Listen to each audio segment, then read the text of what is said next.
Good morning, Idaho. I hope you're having a wonderful morning, afternoon, or evening, depending on when you're listening to this. Welcome to the Local Yokel Idaho podcast, where we talk about what is going on in the wonderful state of Idaho.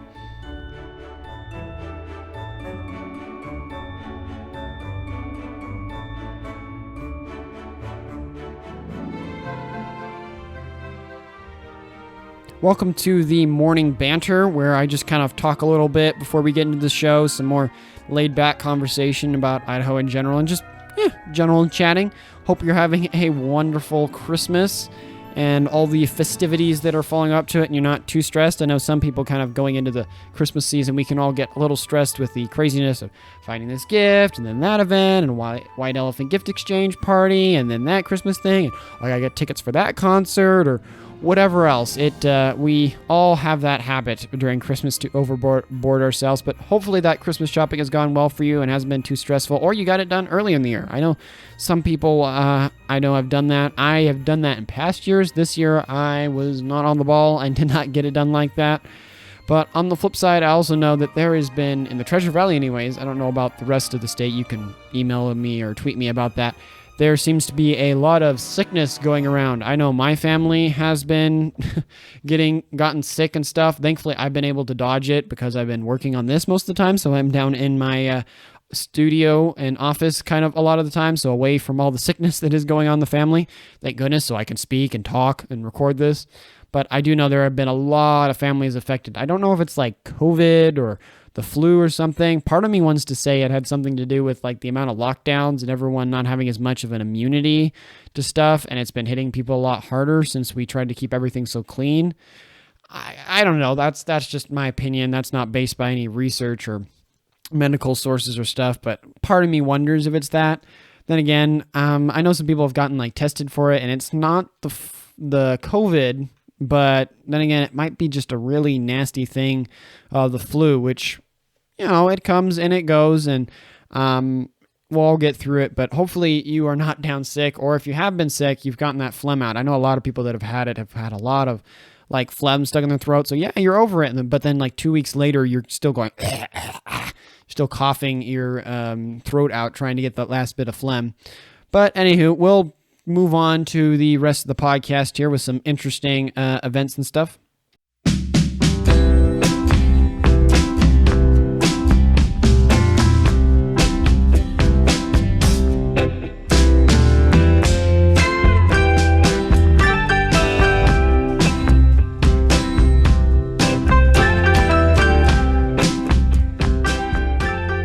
Starting off here with holidays and interesting events for the week, we have Monday the 12th of December, which is National Gingerbread House Day and Poinsettia Day. For any of you that don't know what that means, the poinsettia is the kind of red plant that is sold at stores during Christmas.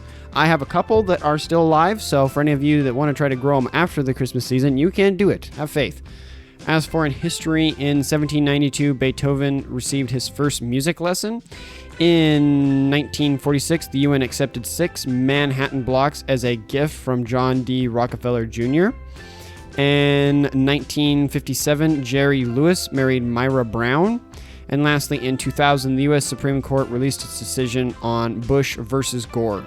As for birthdays, Monday was Samuel Hood's, John Jay's, Gerd von Rupsted's, and Frank Sinatra's birthday. As for deaths, Monday in 1889, Robert Browning died. In 1939, Douglas Fairbanks died. In 1950, Peter Fraser died. And lastly, in 2006, Peter Boyle died. Tuesday the 13th of December is National Cocoa Day, National Violin Day, and is the birthday of the National Guard. As for in history, in 1577, Francis Drake set sail from England to circumnavigate the world. In 1920, the League of Nations was established.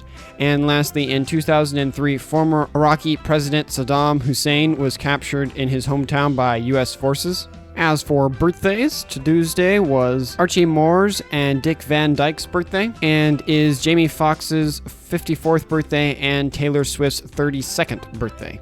As for deaths, Tuesday in 1784, Samuel Johnson died. In 1924, Samuel Gompers died. In 1961, Grandma Moses died. And lastly, in 1990, Alice Marble died.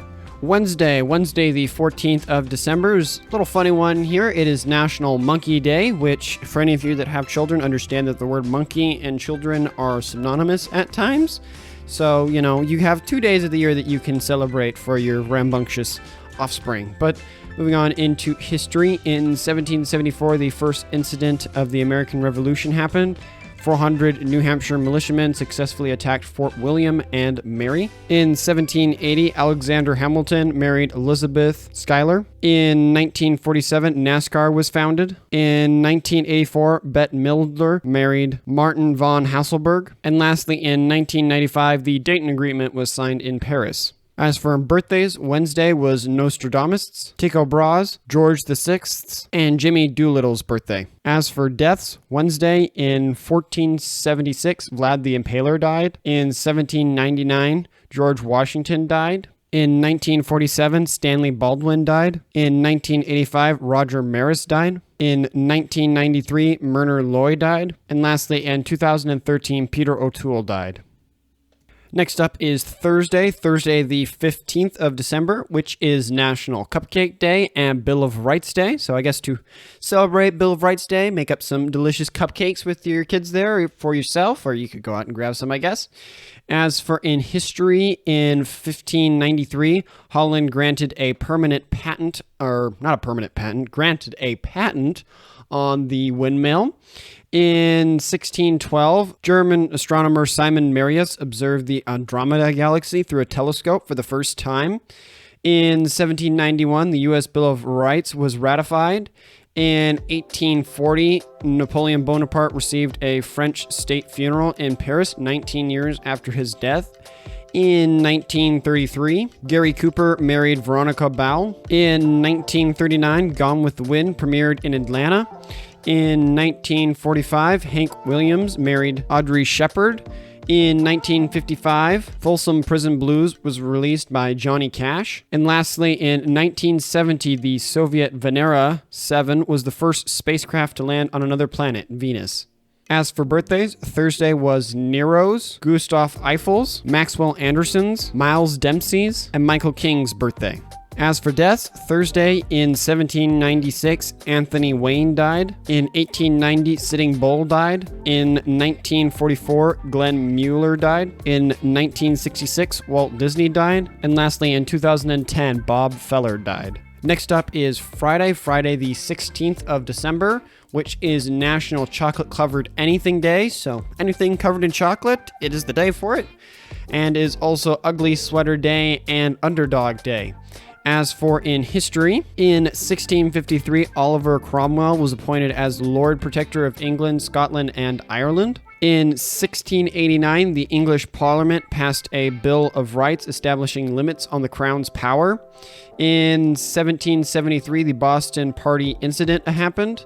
In 1944, Nazi Germany launched a counteroffensive against Belgium, beginning the Battle of the Bulge. In 1953, Shirley Temple married Charles Alden Black. And lastly, in 1998, Operation Desert Storm happened. As for birthdays, Friday was Beethoven's, Jane Austen's, Noel Coward's, Arthur C. Clarke's, and Jimmy Lee Jackson's birthday. As for deaths, only two. Friday in 1859, Wilhelm Grimm died. And lastly, in 1980, Colonel Sanders died. Saturday the 17th of December is National Maple Syrup Day and Wright Brothers Day. As for in history, in 1788, the Russian army occupied Ocharev. In 1903, the Wright brothers made the first sustained motorized aircraft flight at Kitty Hawk in North Carolina. In 1915, Benito Mussolini married Rochelle Guidi. Lastly, in 1989, The Simpsons first premiered on Fox TV. As for birthdays, Saturday was Mackenzie King's birthday and is Pope Francis' 85th birthday, Bill Pullman's 68th birthday, Mil Jokovic's 46th, and Manny Pacquiao's 43rd birthday. As for deaths, Saturday in 1907, William Thompson died. In 2008, Sammy Baugh died. In 2009, Jennifer Jones died. In 2011, Kim Jong-il died. And lastly, in 2018, Penny Marshall died. Lastly, Sunday the 18th of December is National Twin Day and Hanukkah. As for in history, In 1915, 28th U.S. President Woodrow Wilson married Edith Bowling Galt. In 1917, the 18th Amendment authorizing the prohibition of alcohol was ratified by Congress and the Senate. In 1926, George Murphy married Juliet Henkel. In 1957, the world's first full-scale nuclear power plant started generating electricity at the Shippingport Atomic Power Station in Pennsylvania. In 1958, the world's first communication satellite, SCORE, was launched from Cape Canaveral. In 2009, Avatar was released in the U.S. And lastly, in 2019, the U.S. House of Representatives voted to impeach President Donald Trump. As for birthdays, Sunday was Franz Ferdinand's, Joseph Stalin's, and Ty Cobb's birthday, and is Keith Richards' 78th birthday, Steven Spielberg's 75th, and Billie Eilish's 20th birthday. As for deaths, Sunday in 1829, Jean-Baptiste Lamarck died. In 1791, Bobby Jones died. In 2006, Joseph Barbera died. In 2011, Václav Havel died. And lastly, in 2016, Zsa Zsa Gabor died.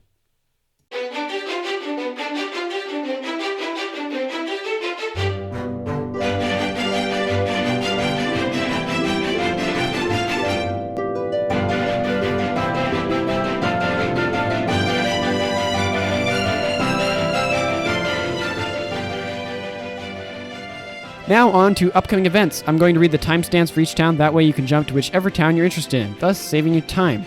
Starting off with Boise at 13 minutes, 32 seconds. Meridian at 16 minutes, 41 seconds. Nampa at 18 minutes, 14 seconds. Caldwell at 20 minutes, 39 seconds. Eagle at 21 minutes, 48 seconds. Star at 22 minutes, 38 seconds. Kuna at 23 minutes, 8 seconds. Emmett at 23 minutes, 37 seconds. Twin Falls at 24 minutes, 25 seconds. Pocatello at 27 minutes, 9 seconds. Idaho Falls at 29 minutes, 52 seconds. Rexburg at 31 minutes, 22 seconds. McCall at 32 minutes, 19 seconds. Cascade at 33 minutes, 50 seconds. Lewiston at 34 minutes, 24 seconds. Moscow at 36 minutes, 25 seconds. Coeur d'Alene at 27 minutes, 43 seconds. And lastly, Post Fall at 39 minutes, 8 seconds.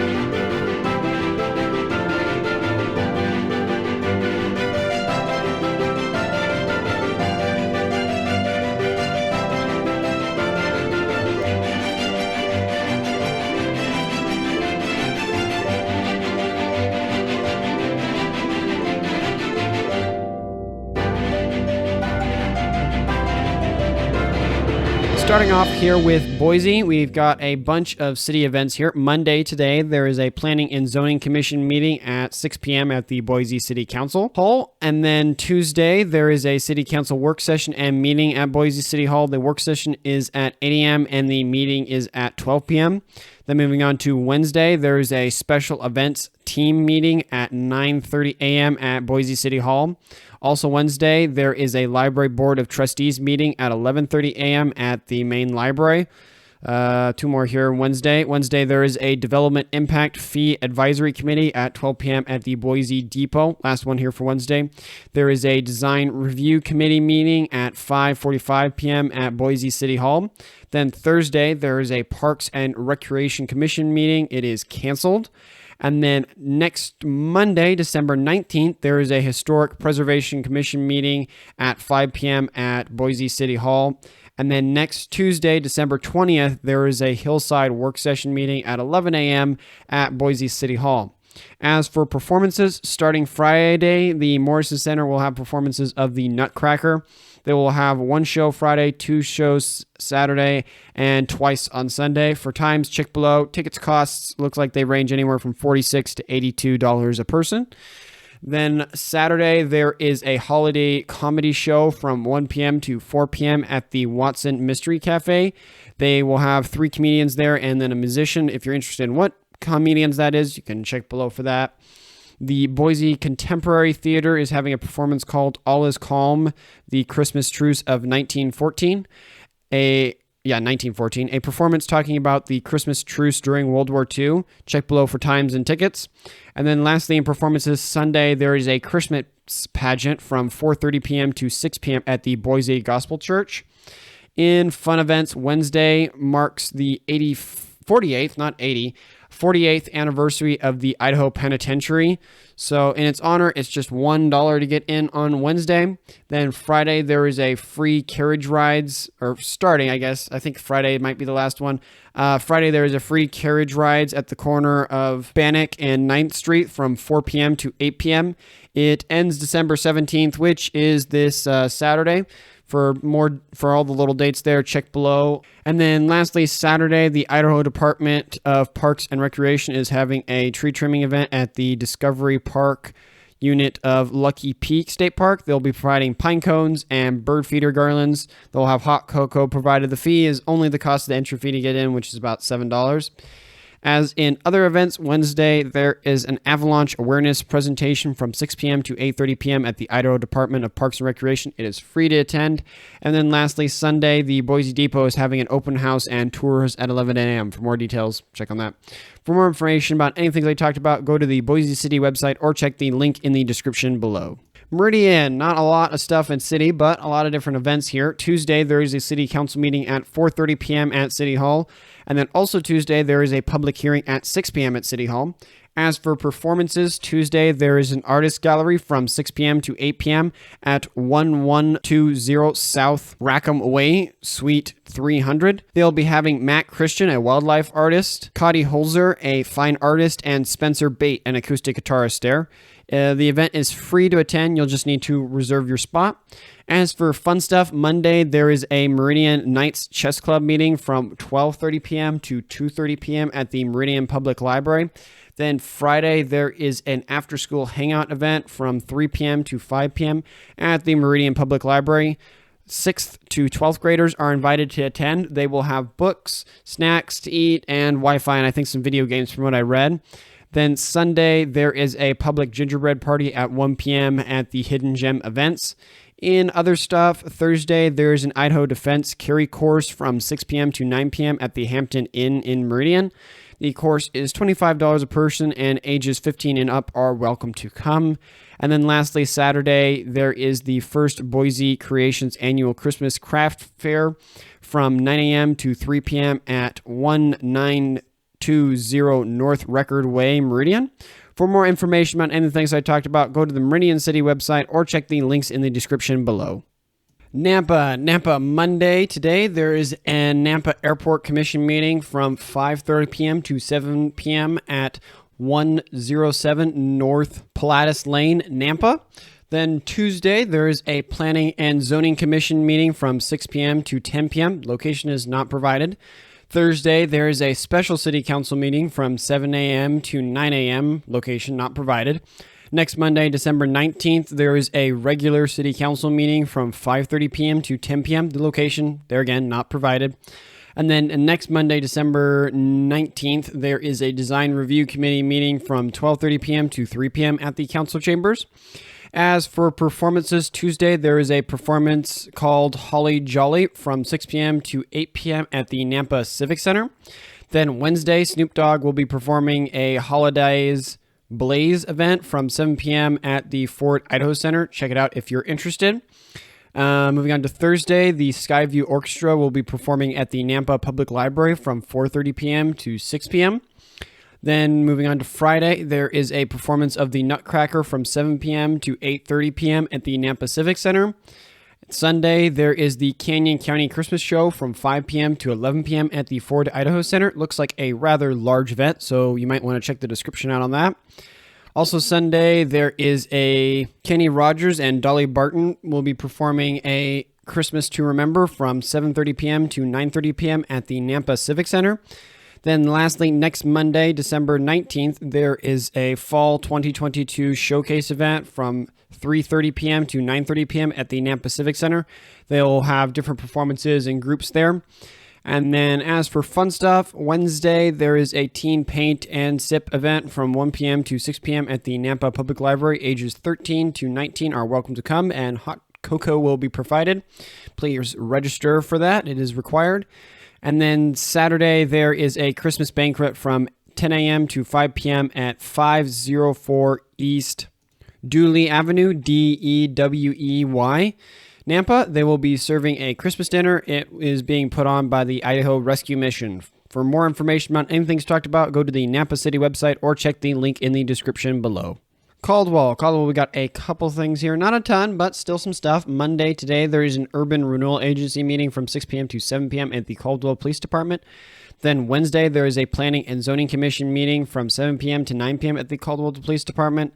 And then lastly, next Tuesday, December 20th, there is a City Council meeting from 6 p.m. to 9 p.m. at the Caldwell Police Department. As for performances, Thursday, there is a Star of Night performance at NNU Brand Center. The first one is at 5 p.m. and the second one is at 8 p.m. They kind of have split up into two performances. Tickets are limited, so go get them while you can. They may or may not be there. I know I'm going to be there, so who knows? You might run into me there. As for in other events, Friday and Saturday, there is the 2C Cowboy Christmas Market at the O'Connor Field House. Friday, it is from 12 p.m. to 6 p.m., and Saturday from 9 a.m. to 6 p.m. There will be over 60 Western-inspired vendors and stuff, so looks like something quite interesting. I would at least check out the information on that and see if it's something that floats your boat. For more information about anything talked about, go to the Caldwell City website or check the link in the description below. Eagle. So I couldn't find a lot of other stuff, so there's just city stuff here. Tuesday, there is a City Council meeting at 5:30 p.m. at the Council Chambers. Then Wednesday, there is a Coffee with the Mayor meeting from 9 a.m. to 10 a.m. at the Council Chambers. Thursday, there is a Parks, Pathways, and Recreation Commission meeting at 5:30 p.m. at the Council Chambers. Next Monday, December 19th, there is a Planning and Zoning Commission meeting from 6 p.m. to 11:50 p.m. at the Council Chambers. Also next Monday, December 19th, there is a public hearing at 6 p.m. at the Council Chambers on subdivision permits. Next Tuesday, though, December 20th, there is an Eagle Urban Renewal Agency meeting from 9 a.m. to 12 p.m. at the Council Chambers. For more information about any things I talked about, go to the Eagle City website or check the link in the description. Star, we've got two things here. Wednesday is the deadline to enter for the Holiday Light Up Star Competition. Check below for information on that. And then Friday, there is a Parents Night Out event from 6 p.m. to 9 p.m. at the Star River House. Looks like it is an event centered around taking your kids for the night so you can have a break. It's $15 a child. They'll have crafts, games, treats, and movies for them to entertain them while you guys can have kind of a little bit of a date night. For more information about any things I talked about, go to the Star City website or check the links in the description below. CUNA, just some city events here. We've got 3. Tuesday, there is a Planning and Zoning Commission meeting at 6 p.m. at the City Council Chambers. Thursday, there is a Chamber of Commerce luncheon at 11:45 a.m. to 1 p.m. Location was not stated, so you might need to reach out to them there. And then lastly, next Tuesday, December 20th, there is a CUNA City Council meeting at 6 p.m. at the Council Chambers. For more information about anything talked about, go to the CUNA City website or check the links in the description below. Emmett, got 2 things here for City. Tuesday, there is a City Council meeting from 7 p.m. to 9 p.m. Location was not provided, nor is the next one. Next Tuesday, December 20th, there is a City Council meeting from 7 p.m. to 9 p.m. In other events, Saturday, there is a Procrastinators Christmas Marketplace from 11 a.m. to 4 p.m. at the Gathering Place. Also Saturday, there is a free Christmas movie from 2:30 p.m. to 5 p.m. at the Frontier Cinema. They'll be playing A Christmas Story. Then also Saturday, there is a free Veterans Christmas dinner at 6 p.m. at the Fairgrounds 4-H building. Food, music, and dancing will be there. Plus, you can bring a +1 if you like. For more information about anything talked about, go to the Emmett City website or check the link in the description below. Twin Falls, we got a couple things for City here today. Monday today, there is a City Council meeting from 5 p.m. to 6 p.m. Location not provided. Tuesday, there is a Parks and Recreation Commission meeting from 11:30 a.m. to 12:30 p.m. Location not provided. Tuesday, there is a Planning and Zoning Commission meeting at 6 p.m. at the Council Chambers. Woo! Location. Wednesday, there is an Urban Renewal Agency meeting from 1:30 p.m. to 2:30 p.m. The location is not provided. Thursday, there is an SLFRF committee meeting from 11 a.m. to 12 p.m. Location not provided. Then next Monday, December 19th, there is a city council meeting from 5 p.m. to 6 p.m. Location not provided. And then lastly, next Tuesday, December 20th, there is a Parks and Recreation Commission meeting from 11:30 a.m. to 12:30 p.m. And as you can all guess, the location is not provided. I have not found the time to bug them, so hopefully you can do that. It would be wonderful if their calendar would actually state the location of the events that they plan. But sadly, that appears to be too much. As for performances, Saturday there is a very jazzy Christmas performance at 7:30 p.m. at the historic Wilson's Theater. Looks super cool. If it was closer, I would go to it. Tickets are $8 a person. Sunday, there is a Messiah sing-along performance at 7:30 p.m. at the historic Wilson's Theater. Tickets are between $15 and $25 a person. As for fun stuff, Friday there is a dinner and dance event from 6 p.m. to 10 p.m. at the Snake River Lodge. A plate is $25 if you want to go there for dinner. Dancing starts at 7 p.m. and there will be live music by the Shadow Band. And then also moving on Saturday, the Idaho Department of Parks and Recreation is having a Castle Rock Holiday Festival from 6:30 p.m. to 8:30 p.m. at Castle Rock Lodge. Check below for costs and entry fee and all that and everything. In other stuff, Thursday, there is a legislative tour from 8 a.m. to 2 p.m., and it starts at the Canyon High School. You'll need to register, so check that out if you're interested. Take the kids on like a field trip of the legislative stuff there. I think that's from everything I could see there, it looks like it's for the legislative stuff there in Twin Falls, not like here in the capital stuff, but still very cool thing to go do. Friday, there is an avalanche awareness presentation from 6 p.m. to 8:30 p.m. at the Adventure Motorsports in Twin Falls. It is free for the public and is put on by the Idaho Department of Parks and Recreation. For more information about anything talked about, go to the Twin Falls City website or check the links in the description below. Pocatello, got a ton of city stuff here. You guys like your meetings. Monday today, there's a Pocatello Mayor's Youth Advisory Council meeting from 3:15 p.m. to 4:30 p.m. at the council chambers. Also Monday today, there is a Human Relations Advisory Committee meeting from 5:30 p.m. to 6:30 p.m. at the council chambers. Then moving on to Tuesday, there is a Regional Airports Commission meeting from 12 p.m. to 1 p.m. at 1950 Airport Way, Pocatello. Also Tuesday, there is a site planning review meeting from 1:30 p.m. to 3 p.m. at the council chambers. Then Wednesday, there is a Planning and Zoning Commission meeting from 6:30 p.m. to 8 p.m. at the council chambers. Thursday, there is a City Council meeting from 6 p.m. to 8 p.m. at the council chambers. Then moving on to next week, next Tuesday, December 20th, there is a CDBG Advisory Committee meeting from 12 p.m. to 1 p.m. at the council chambers. Also, next Tuesday, December 20th, there is a site planning review meeting from 1:30 p.m. to 3 p.m. at the council chambers. And lastly, next Tuesday, December 20th, there is a library board meeting from 4 p.m. to 5 p.m. at the Marshall Public Library. As per performances, there is a performance of A Christmas Carol throughout the week at 7:30 p.m. at 195 North Broadway Street in Blackfoot, Idaho. For days, check the links below. Tickets are about $10 a person. Wednesday, there is a performance of The Nutcracker from 7 p.m. to 9:15 p.m. at Century High School. Tickets cost between $24 to $30 a person. Then Friday, there is the Gatlin Brothers will be performing at the Stevens Performing Arts Center from 7:30 p.m. to 9 p.m. Tickets range between $40 to $45 a person. And then lastly, in performances Saturday, there's the 34th Annual Festival of Lights from 6 p.m., or I have it backwards, from 4 p.m. to 6 p.m. at the Purpose Center. It is free and open to the public. In fun stuff, Monday, there is a cookie decorating class from 4:30 p.m. to 8 p.m. at 355 South Arthur Avenue, Pocatello. Tuesday, there is a class on meteorites at the Idaho Museum of Natural History called Behind the Scenes. It is from 6 p.m. to 8 p.m. at the museum. Friday, there is an ugly sweater night from 7 p.m. to 11 p.m. at the Delta Skating, DELETA. Admission is $1, and prizes will be given to the top 3 most creative or ugly sweaters. For more information about anything talked about, go to the Pocatello City website or check the link in the description below. Idaho Falls got 3 things here for City. Monday today, there is a City Council work session from 3 p.m. to 6 p.m. at the Council Chambers. Tuesday, there is an Impact-Free Advisory Committee meeting from 4 p.m. to 7 p.m. at 680 Park Avenue, Idaho Falls.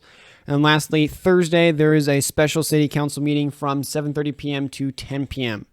As for performances, Monday today, there is a Native American Club meeting from 10:30 p.m. to 11:30, no, not p.m., a.m., my bad, from 10:30 a.m. to 11:30 a.m. at the BPAC in Blackfoot, Idaho. Wednesday, there is a combined band choir Christmas concert from 5 p.m. to 6 p.m. at BPAC in Blackfoot, Idaho. And then lastly, Thursday, there is an MVMS band concert from 6 p.m. to 8:30 p.m. at the BPAC in Blackfoot, Idaho. As for fun stuff, Saturday, there is a horse-drawn trolley rides available from 1 p.m. to 4 p.m. until December 17th, which will be their last day, which is this Saturday. And other events, Wednesday, there is an avalanche awareness presentation from 6 p.m. to 8:30 p.m. at 4279 Commerce COMMERCE Circuit, Idaho Falls. It is free for the public to attend. For more information on anything talked about, go to the Idaho Falls City website or check the links in the description below. Rexburg, nothing for City, but as for performances, Monday today, the Upper Valley Women's Choir is having a concert at 7:30 p.m. at the Rexburg Tabernacle. Reach out to Mr. Platt at 208-359-3020. Then next Monday, December 19th, there is the Messiah Sing-In at 7 p.m. at the Rexburg Tabernacle. They will have a couple of solo organists and the choir. Plus, admission is free to attend. And other events, Monday today, there is an avalanche awareness presentation from 6 p.m. to 8:30 p.m. at the Rexburg Motorsports. It is free for the public to attend. And then Sunday, there is a Christmas Junior High Crafts Fair at 3 p.m.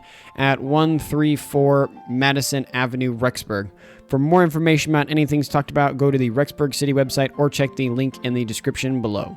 McCall, just one thing for City here. Thursday, there is a council meeting at 5:30 p.m. at Legion Hall.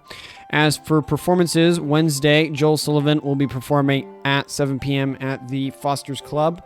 Then Friday, the McCall Mountaineers are playing against the Sun Valley Suns at 7:30 p.m. at Manchester Ice and Event Center. Tickets range from $15 to $5. Then Saturday, there is a Build Your Own Wreath Bar from 1 p.m. to 3 p.m. at 530 Highway 55 McCall. Prices depend on what you choose to put on your decoration. Then as for fun stuff, Tuesday, there is the weekly Tech Tuesday event happening. It starts at 5:30 p.m. and goes till not 5:30 p.m. It starts at 3:30 p.m. and goes till 5:30 p.m. It will be at the McCall Public Library. That is a time dedicated for 3D printing, and they have some board games to play while you're waiting for the 3D printers to do their stuff because, they take a bit of time. I can understand that. As for other events, Tuesday, there is an artist appreciation event from 6 p.m. to 8 p.m. at McCall Made. Also Tuesday, there is a book sale from 11 a.m. to 5 p.m. at Toby's Place, up to 50% off books, and I think he's doing a couple other sales throughout the week here. Thursday, there is a holiday book sale at the Pump House from 12 p.m. to 3 p.m. And then until Thursday, St. Luke's is having a candy sale from 11 a.m. to 5 p.m. each day. For more information about anything talked about, go to the McCall City website or check the link in the description below. Cascade got 3 things here. Tuesday, there is a ladies' craft event from 1 p.m. to 6 p.m. at the Cascade Community Church. Then Friday, there is a swing dance class from 6 p.m. to 8 p.m. It is free for all ages to attend. It is happening at the Valley Club building. It will be on country and line dancing. If you have any questions, call Steve at 208-861-8486. Then Friday, there is bingo at the Senior Center this Friday from 6 p.m. to 10 p.m. For more information on anything talked about, go to the Cascade City website or check the link in the description below.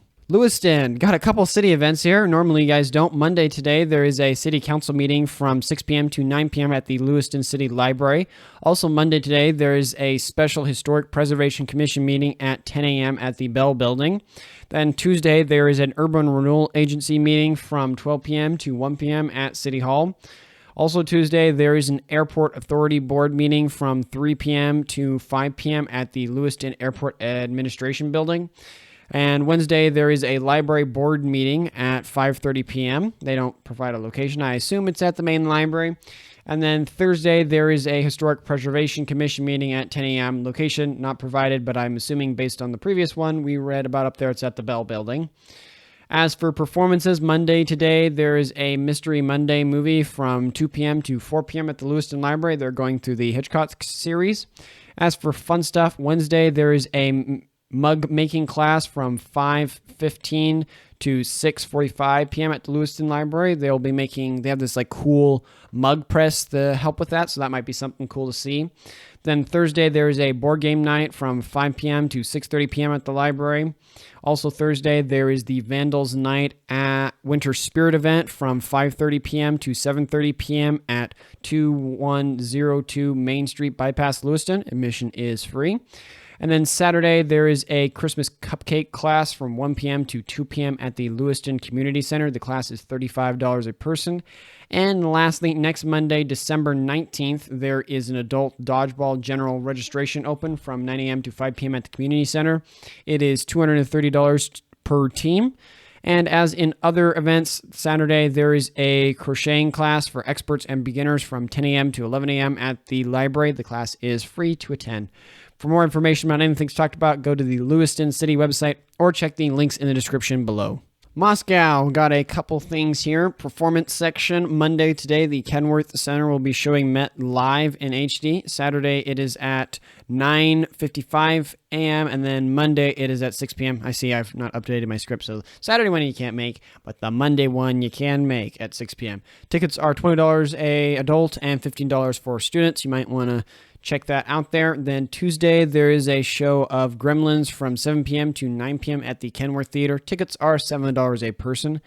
Then moving on to Thursday, there is a Wonderful Life Readers Theater dinner at 6 p.m. at 1516 Pullman Road.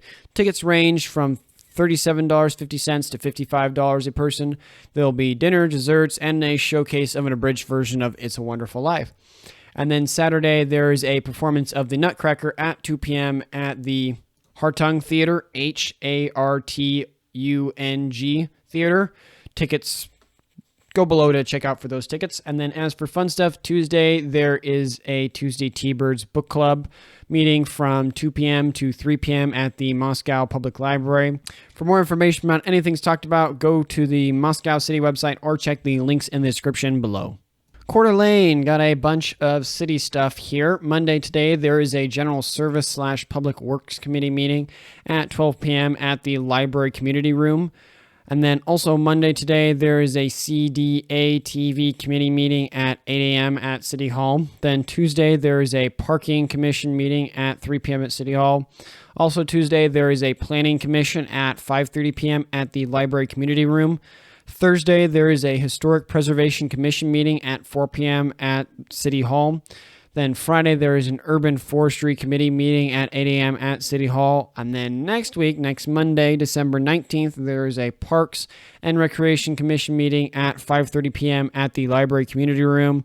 And then lastly, next Monday, December 20th, there is a City Council meeting at 6 p.m. at the Library Community Room. As for in fun stuff, Wednesday, there is a Well Read Morning Book Club from 9 a.m. to 10 a.m. at the Well Read Moose Bookstore. Admission is free. And then as for another events, Wednesday, there is an avalanche awareness presentation from 6 p.m. to 8:30 p.m. at 10865 North Ramsey Road, Haiti, Idaho. It is free for the public to attend and is put on by the Idaho Wildlife Department. For more information about anything talked about, go to the Coeur d'Alene City website or check the link in the description below. Last one here, Post Falls. Didn't have any events I could find, but I got some city stuff for you here. Tuesday, there is a Planning and Zoning Commission meeting from 5:30 p.m. to 8 p.m. at City Hall. Thursday, there is an urban renewal agency meeting from 9 a.m. to 10 a.m. at City Hall. And then lastly, next Tuesday, December 20th, there is a City Council workshop and meeting at City Hall. The workshop is from 5 p.m. to 6 p.m. and the meeting is from 6 p.m. to 8 p.m. For more information about anything talked about, go to the Post Falls City website or check the links in the description below.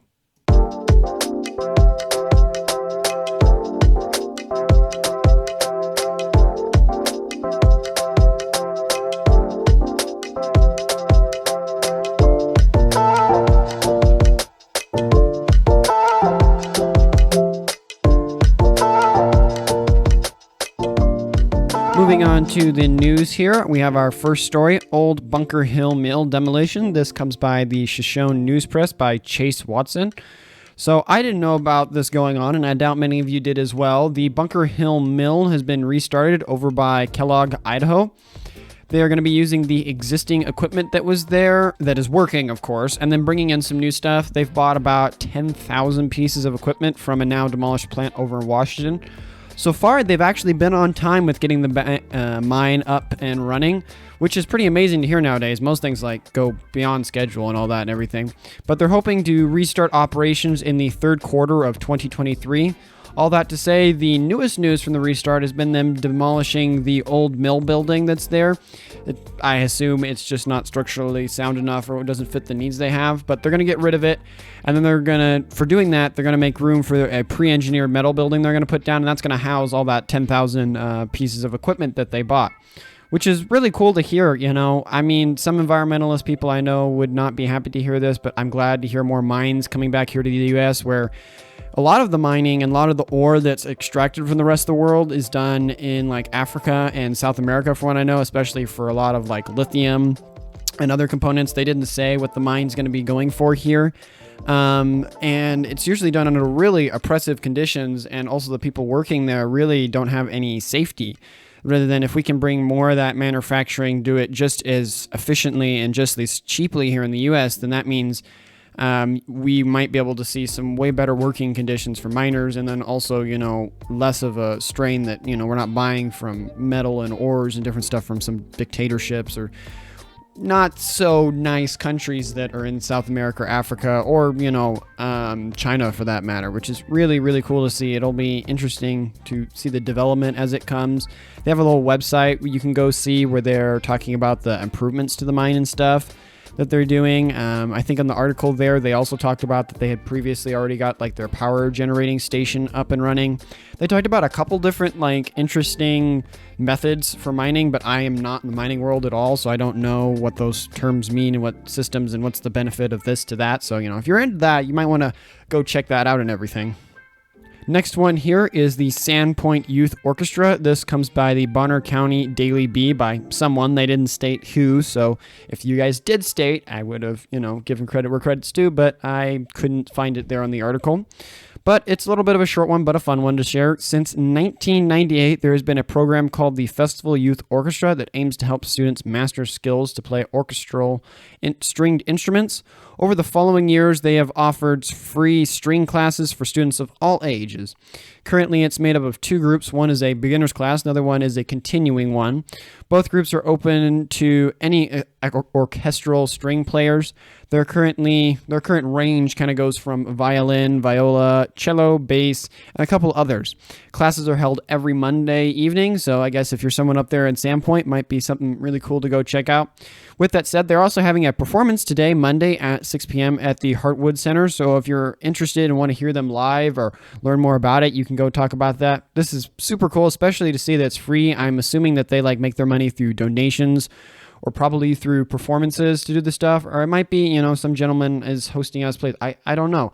But it's super cool to see. I wish I had something like this when I was younger, because the orchestral stuff was so cool to me, but most of the classes that you had to get involved, you had to be with some big school, or you had to wait until you got to college to start getting into it or something. Rather than this, sounds really cool. You get to start with a young age with a bunch of other people that are interested and get involved in it, and the cost for entry is really low, which is super, super cool to hear. Next story here is Higgins oil source found. This comes by the Coeur d'Alene / Post Falls Press by Bill Bewley. An interesting one. So last Wednesday, December 7th, Stephen Peak, a local photographer, was walking past Higgin Points when he noticed an oily sheen on the water near the shoreline. So he took some photos and posted it on Facebook, intending to tell ITD later. They got in contact with him and determined it was some form of fuel or oil spill, which after that they put an oil containment boom around the area. All that to say, it has been confirmed that the oil in the water is from a 631 cat scraper and a D9 dozer that slid into the east side of the lake back in 1990 during the construction on Interstate 90.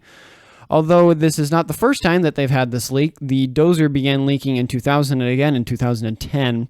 Both times the leaks were repaired, but needless to say, ITD and DEQ have come up with a cleanup plan, they say. Granted, the article does not say the timetable or what exactly that is. I assume they're probably going to send down some scuba divers or something to check it out. Now, the question you might be asking is, why haven't they taken care of the two dozers? That's just taken them out, right? When they fell in 1990, about 200,000 cubic yards of fill material went in with them and buried the two of them, so it's not just as easy as they're sitting there on the bottom. So that's one issue. And the other issue is, quote from the article, regulatory agencies agreed that it was better to leave them at the bottom of the lake than risk tearing up the lake bed and spawn area there, according to previous press reports. Which, this is getting into my opinion now and less of me kind of going off my script here. I understand the want to protect the environment, but one, you've already got a big dozer in the water, right? That is leaching all sorts of different man-made and refined chemicals, be it in this example, oil. It's leaching a whole bunch of different things into the water. And when those 200,000 cubic yards of fill material went in with them, it most definitely probably destroyed the spawn area, unless you're telling me that all that material then created a spawn area. I don't get how when you were doing a construction at that very area, it didn't affect the spawn area and you couldn't just get the things out. It seems to me a form of laziness, just be like, well, we can't do it for the environmental reasons. Well, I think the amount of time you've had it there, it may have caused more environmental issues than just the time it would have taken to get them out of there. But people don't want to spend that effort and money. But that's just me. I might not know the whole story. It's just one news article. Someone might reach out and let me know and be like, well, it was because of this, because of that. And I'm like, oh, that makes a lot more sense. But as the article has presented it, I think it's kind of just really stupid reason why they keep patchworking it and trying to seal up these machinery down on the bottom there of the lake, rather than just get the things out and it's permanently solved and we don't have this issue. But in any case, we'll move on to the next one here. ACHD is ready for snow. This comes by KTVB7 by Jude Binkley. So as we talked about last week, Idaho has gotten a lot of snow. But thankfully for Ada County anyways, I assume this might apply to the rest of the state, but in this article they're just talking about Ada County. ACHD has been preparing since October, according to this article. They've been stockpiling magnesium chloride for de-icing and salt and sand. Reportedly, they have about 290,000 gallons of magnesium chloride, 7,500 tons of rock salt, and 7,500 tons of sand and mixed rock salt, so the two of them combined. Plus, they say that they have about 150 operators and 63 trucks. Granted, only 44 of those trucks are equipped with plows, according to them. A little bit of a quote here from them. We have what we need for basically a Snowmageddon level event, so definitely enough to handle any kind of storm that we'll get, end quote. So that's cool to hear. I mean, I know when we had kind of in Boise, I don't know about what was going on in the rest of the state at the time, but Boise several years back, I want to say it was like 2017, 2016, we got a ton of snow, and the city of Boise and stuff is used to snow, that they have equipment, but they did not have nearly enough equipment for the amount of snow that fell. I mean, I want to say it almost was a foot of snow, which isn't super common for the Boise / Treasure Valley area to get that much. And so in past years, I know the highway department has beefed up their efforts, which this looks like another example of that. I know just a couple nights ago, I was driving back from an event and I noticed that they had like pre-sprayed all the roads and they were getting ready for it. And that was my way to know. I don't need to check the weather report. I can just look at the roads. Did they spray it? Yeah, they sprayed it. All right, snow, it's coming.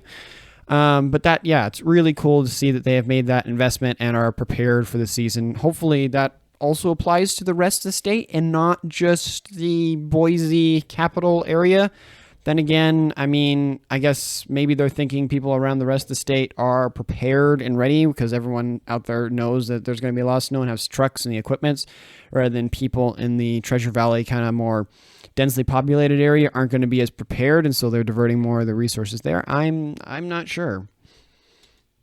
Tamarack Resort opens. This comes by KTVB7 by staff. For all you skiers out there, I have no doubt you're happy to hear this news. A spokesman from Tamarack stated that 100% of the upper mountain trails and 90% of the lower mountain trails are open. As of the writing of the script, there is a total of 96 inches of snow with a base depth of 43 inches mid-mountain. Also, according to the article, Tamarack is going to be offering some sweet deals between January 27th and not January. I have this all back. I am so messed up. Between December 27th and January 22nd, first-time skiers and riders will get free chairlift tickets, rentals, and instruction. There's also some other deals, but that was the one that stood out to me the most. If you're interested, you can kind of look at them. I think one of them was that if you kind of went and did their trainer course, which I think is like $20 a course, and then I think there's 3 of them, you get like a free seasonal pass or whatever and a bunch of benefits for all the equipment and everything. So for someone who's first learning, they're definitely making a huge effort to try to make it as cheap and as affordable for people to kind of get into the sport this year, which is cool to see. It's also cool to see, that there's snow on the mountain. We're getting a lot of it because both for skiers it's great, and also for all the aquifers and everything. They give us most of our power and all the agricultural sectors here in the valley. Next one is a little bit of a techie one. Sparklight is cutting traditional cable. This comes by the Boise Dev by Autumn Robertsons. So Sparklight, or as some of you may remember them as CenturyLink or Cable One, I think they're about the same thing, is going to no longer provide traditional cable service. Some of you in McCall may or may not have seen this, but have gotten emails, there are reports of it, people getting emails that their cable service up there is getting cut or will no longer be available. With that said, Sparklight is trying to kind of fill that gap. They are offering Sparklight TV, which is a cloud-based video program service. Not sure how that's going to do against YouTube and others, but cool that they're trying to kind of fill that gap. Now, you might be saying, I'm fine, I live in the valley, or I live over in Twin Falls or something, but sadly, no. All customers, this will affect all of them. All customers served by Sparklight will be losing traditional cable formats. That includes Boise, Treasure Valley, and anywhere that is serviced by Sparklight, which in some ways it kind of was expected to come. I mean, I would challenge someone to look at their viewing habits. How often are you really using your live or cable TV? How often are you booting up, casting, YouTube to the TV, or opening Amazon Prime or Disney Plus or whatever? How often are you really using that cable connection? And so I guess Sparklight has seen the numbers or just decided to make the decision that people don't need this as much as they used to. If there's some older person out there that likes their traditional cable, they can have our streaming service or whatever. But for everyone else, let's move on and let's focus on our infrastructure on high-speed internet and cable and fiber and all that, which I personally agree. I would rather they spend their money on that because that's what I'm using and I'm not using the other one. But who knows? Maybe send me a tweet on Twitter if, maybe there's a circumstance you can think of where it's better to have the other. Let me know. Eagle bike lane changes. This comes by the Boise Dev by Margaret Carmel. So the Idaho Transportation Department is making some changes to the intersection of Eagle Road and Highway 44. This comes off the heels of some people in Eagle raising concerns over the safety of those not in cars, so bikes and other stuff. The mayor has talked with ITD and they have moved some of the signs around. It looks like that didn't help, so they had to go back to the drawing board. But they did say they have come up with a solution that will hopefully make everyone happy. I couldn't tell what exactly that was, but it seems to have something to do with some new signs and more visibility of the crosswalks. In total, the changes will cost roughly $36,000, according to the agency. If you want to learn more about the back and forth, because the article goes through that about, the issues that they had with the crosswalk and everything, and then them going to the city and then the city changing it and then the not working and then the city going back and forth. So if you want to see that whole interplay, I don't want to try to get into that because I've lost track because I don't know that intersection very well to understand what they're referring to. You can go check that out. But it is cool. I mean, on a positive side of it, from what I could get away from the article, that the city of Eagle is listening. They are trying to adapt to change and make the road safer and listen to constituents. So they're not ignoring people, which I think is really, really good. But on the other hand, it just seems they haven't quite nailed down what would work well. I mean, if I remember the road they're talking about, there are just so many lanes, the length of it. It is really tricky. Honestly, I think right now the best thing is the crosswalks, and they just need to come up with a system. And then maybe in the future, if they ever expand it again, you're just going to have to go for one of those like bridges that just goes over the street, because it's so wide at that point. It's almost, getting close to freeway size, if it's the road I'm thinking of. I could be totally wrong, but it is cool to see that they're trying to figure that out, and hopefully no one gets hurt in the process of experimenting and adapting the intersection there. This next one's a little bit of a sad one. Nampa shelter might close. This comes by the Boise Dev by Autumn Robertsons. As the title implies, the Nampa Community Homeless Shelter is struggling. In short, they're running low on funds. Last year, it wasn't too bad for them because they got COVID relief money, but this year, as many of us know, that's not the case. If they can't raise about $300,000 by February 23rd, they'll have to close their doors, leaving the only shelter in Nampa would be left to the women's shelter. In the past, they only needed to be open for 90 days out of the year, but they say they need to be open year-round to meet the homeless needs. According to them, in Nampa, 1,217 students experience homelessness every year. It is sad to hear. It sounds like, a combination of them feeling that they need to be open longer, and thus that requires more money, that, they're not going to need to be open just for 90 days during the winter months, and they are trying to be open all the time, but that comes with more costs, and it appears that they are struggling to meet those costs and stuff. I'm cautious on these topics to give too much into it, because on the one hand, I do believe that yes, we should try to serve our communities, and we should give, homeless shelters and stuff and things to help those that do legitimately end up in homelessness. But on the other hand, I don't think we should make homelessness something fun, something enjoyable.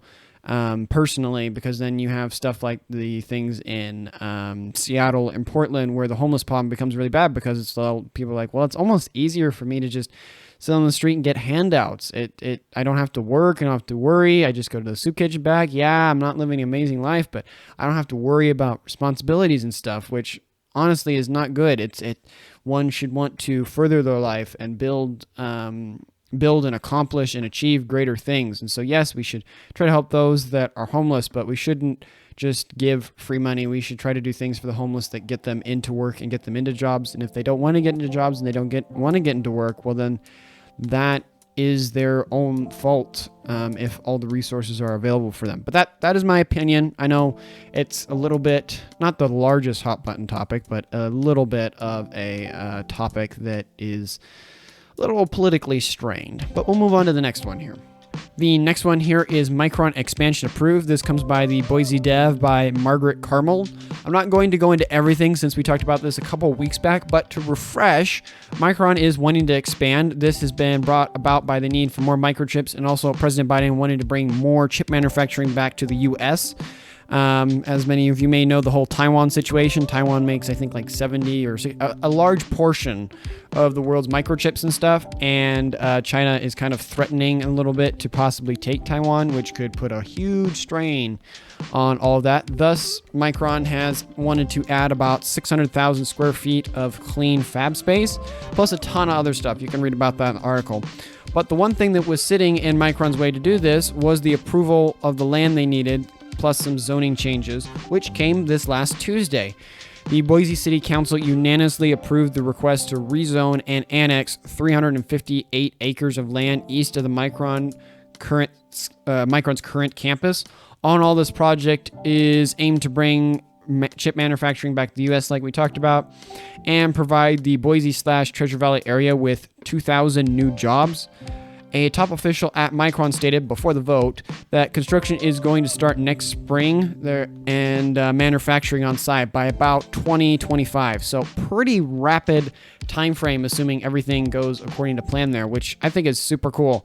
I'm glad that we're trying to bring more of that to the U.S. I mean, I am definitely Not quite on the podcast, I know. Anytime I hear of manufacturing and production coming back here to the U.S., I am excited. Look forward to it because it means more jobs for people here, be it if it's low experienced or high experienced.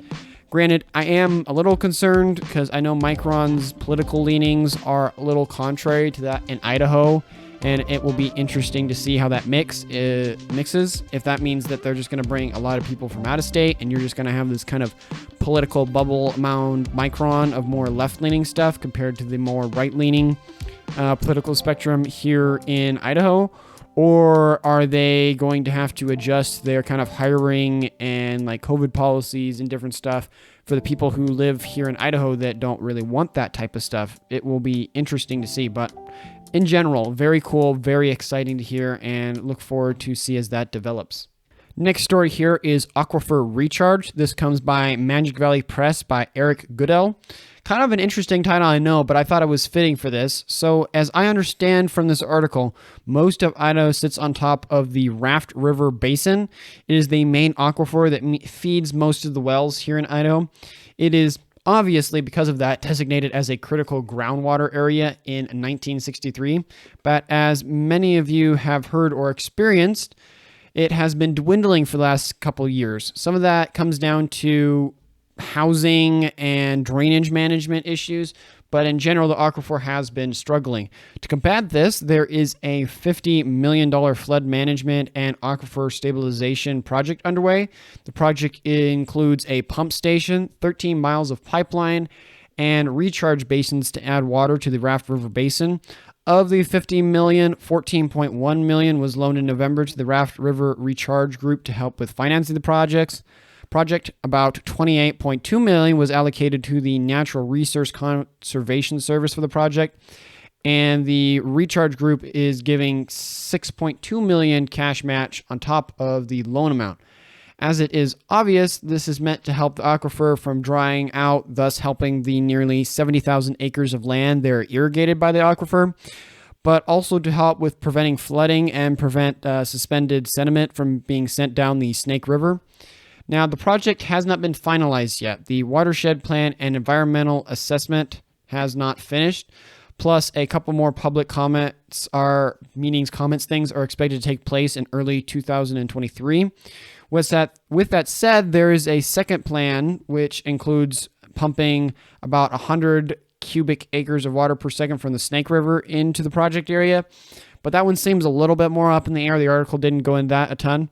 As for action currently taken, the two injection wells that have been approved. As for the current actions taken, 2 new injection wells have been approved in southwest Idaho at the cost of $245,000. According to the Eastern Snake River Plant Aquifer Recharge Project Manager, nearly 30,000 acre feet of water has been recharged into the aquifer in Magic Valley over the winter thus far, which is super cool to hear. I think this is interesting. You're moving water and you're moving it there, and so it's more useful, which is cool. It will be interesting to see if we can achieve that. I think that would be something really, really cool. I know in here they also talk about like preventing floods, and I'm not saying Idaho doesn't get floods, but I don't quite understand how filling the aquifer will prevent that. If that means like there's less water outside and above ground that could flood, and so it's all below ground. But we just usually don't get a lot of flooding. But it will be interesting to see if this works and stuff. I know there has been some concerns about it drying up. I've heard some people over here in the Caldwell area saying it's kind of drying up, and they've had wells that they've had to re-drill deeper to kind of reach the aquifer than they had to have them before. Some people blame that on houses. I could see if the houses are redirecting the water into the water system and not back into the aquifer, that could be an issue.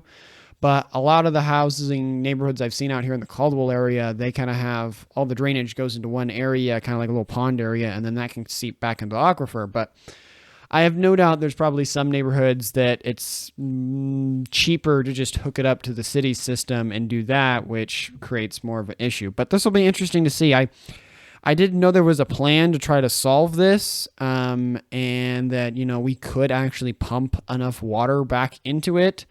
I know they say up here that they're talking about like some adjacent basins to add water into the Raft River one, but I don't quite get how that solves anything. You're just moving water so that aquifer is now getting drained. I thought maybe are they trying to do something grand like piping it from the ocean or something, or trying to pump it in from up at like Lewiston or something out of that kind of river that comes, I think it's the Columbia, I could be wrong, that comes from the ocean. I don't quite understand what's going on there and if the water will be as clean, because usually the aquifer, the reason the water is so clean is because it gets filtered by all the rock that the water has to kind of pass through, and it keeps it rather clean, rather than if you're taking this other water and just injecting it straight into it, it's probably going to be a little less clean.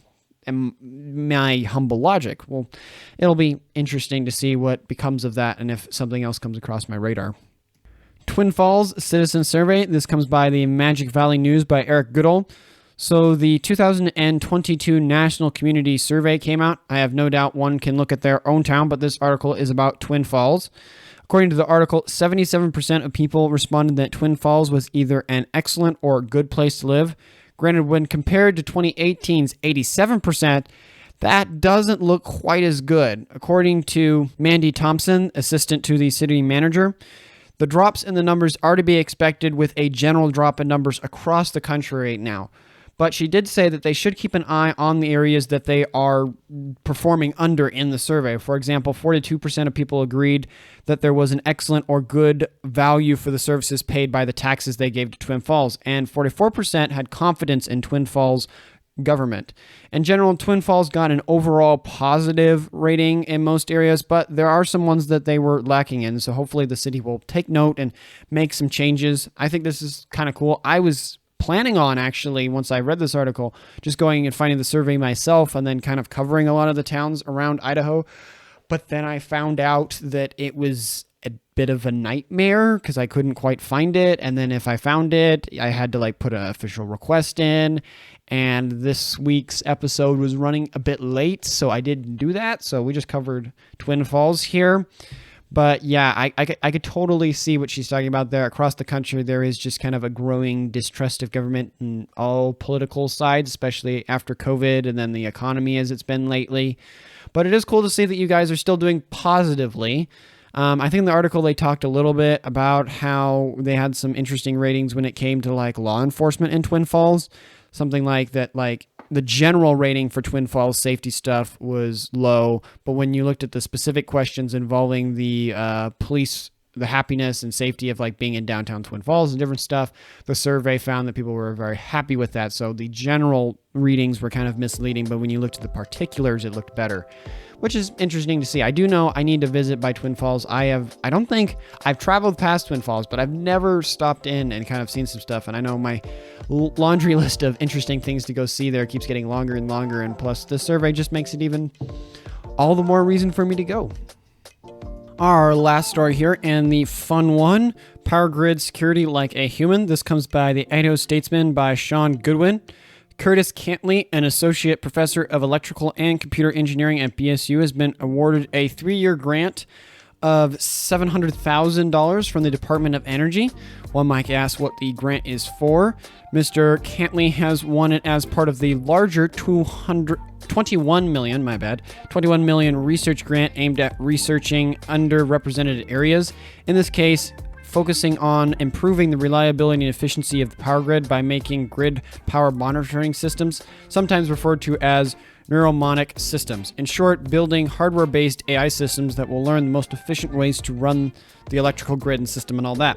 Mr. Cantley will also be working with the Idaho National Laboratory on this aimed at nuclear research, which is interesting, building AI and then nuclear and stuff. So it kind of has a two-pronged setup there, it seems. He is hoping to perfect this tech and hoping that it will also aim to make it more complicated for cyber attackers to attack the power grid, because it will be adapting and changing so rapidly that the hacker, it's not like a normal system that you're attacking, which is an interesting thing. It's cool to see that that's happening. I'm not quite sure why he got that grant of money and why it wasn't like given to like the department or something. But still cool to see, and I hope it works out. I mean, honestly, call me a little selfish here. I wish this AI stuff could be applied to like lights like the street lights, if you understand what I'm saying. That, like, I hate that the lights are not intelligent, that if I come to a light and that light has sensors to tell that I am at the light, and if it knows that it just went green and it sent X or Y, Z amount of cars forward, that it could tell the next light how many cars are coming. And so then that light can make decisions based on the other lights adjacent to it. And so you wouldn't have these weird lights where one light turns green and then everyone goes to the next light and then that next light just turns red. Like, if the two of them could communicate, in theory, that wouldn't happen. It would be like, oh, cool, I have like 15, 20 cars coming from the west. I need to open that up because I only have 6 over on my right. But that's me derailing. On the flip side, it will be cool to see that with power. Hopefully that will decrease a bit of the outage issues. I know here in Idaho we don't have very many with blackouts and things, only during the summer and stuff. But I do know back east they have a lot more issues with blackouts and stuff and getting that power efficiently to everyone. So this is cool to see. Another application of AI. Hopefully simple, not the complex, scary stuff. Lastly, just some quickie articles. I normally don't do this, but I had like 2 articles that weren't worth like a completely talk over, but I wanted to still share them. First one is BSU scheduled power outage. This comes by BSU, of course. Just as a heads up for all you there, December 21st, the majority of the buildings on the Boise State campus will be without power. This is being done for the replacement of some electrical switchers. You can check the link below for more information on that. And then lastly, a little bit of an update on the Kroger and Albertsons acquisition. This comes by the Boise Dev by Donde. As Kroger attempts to acquire Albertsons, the company has said that it will invest about $500 million to lower the price for shoppers if the deal goes through. This would give the acquired stores, the Albertsons stores, a average saving about 26 cents per trip. You can check below for more information, but really not a lot. In my opinion, this is my opinion, it just seems like another bid to just try to get regulators and people to be more friendly to it rather than actually adding really value to the deal.